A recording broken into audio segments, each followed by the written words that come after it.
વિસાવદરની પેટા ચૂંટણીના ભાજપ ઉમેદવાર કિરીટ પટેલ વિરુદ્ધ આમ આદમી પાર્ટીની ચૂંટણી પંચમાં ફરિયાદ. આમ આદમી પાર્ટીના લીગલ સેલના પ્રદેશ અધ્યક્ષ પ્રવણ ઠક્કરનો ભાજપ ઉમેદવાર કિરીટ પટેલ પર ગંભીર આરોપ. ભાજપ ઉમેદવાર કિરીટ પટેલે ચૂંટણી પંચના નિયમોની અનદેખી કરી હોવાનો ઉમેદવારી પત્રના એફિડેવિટના 8.2 નંબરના કોલમનો વાંધો ઉઠાવી અને રિટર્નિંગ ઓફિસરને ફરિયાદ કરી છે. આમ આદમી પાર્ટીનો આરોપ છે કિરીટ પટેલે પોતાની GJ18 BJ 1602 નંબરની કાર એફિડેવિટમાં દર્શાવી નથી. અધૂરી માહિતી સાથેનું ફોર્મ સ્વીકાર્યું હોવાથી આમ આદમી પાર્ટીએ રિટર્નિંગ ઓફિસર વિરુદ્ધ પણ ફરિયાદ કરવાની તૈયારી દર્શાવી છે. કોઈ પણ એસેટ મૂવેબલ કે ઇમૂવેબલ એસેટ છુપાવી એ ગુનો છે.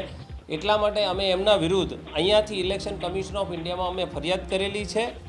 એના સિવાય અમે લોકલ લેવલથી પણ કિરીટભાઈ પટેલ ઉપર ક્રિમિનલ કમ્પ્લેન્ટ ફાઇલ કરવા માટે જઈ રહ્યા છીએ.